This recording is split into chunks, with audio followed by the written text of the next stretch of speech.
Guys, দেখছো এটা আমার রুম, আর রুমের অবস্থা দেখছো কেমন। এই রুমটাকে এখন আমি পরিষ্কার করব, পরিষ্কার করা চালু করে দিই। আমার একটা ছোট সংসার দেখছো, এটাই আমার সংসার। আর আমি অন্যান্য মানুষের থেকে আমি একটু বেশি গরিব হয়তো, জানি না, কিন্তু হচ্ছে আমি আমার কাজগুলো এভাবেই করি।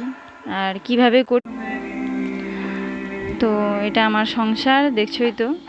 তো এই সংসারের কাজ আমাকে সম্পূর্ণ একা একা করতেই হয়, খুব কষ্ট হয়। বাবার বাড়িতে কোনো দিন এরকম কাজ করিনি, তো তো কষ্ট হয়, কিন্তু কষ্ট হলে কি করা যাবে, আমার কাজ তো আমাকেই করতে হবে। সে তো সবাই জানে যে নিজের সংসারের কাজ নিজেকেই করতে হয়। তো আমিও আমার কাজগুলো ঠিক এইভাবে সময় সময় নিজের কাজ আবার ঠিক করে করতেও পারি না। আবার আমার একটা বাচ্চাও আছে 4 বছরের, ও এত জ্বালায়, এত বিরক্ত করে, ওকেও সামলাই, আবার কাজও করি, এভাবেই আমার দিনটা কেটে যায়।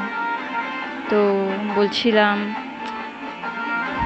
যে আমার ভিডিওটা যদি ভালো লাগে তোমাদের, তো প্লিজ একটু সাপোর্ট করো আমাকে।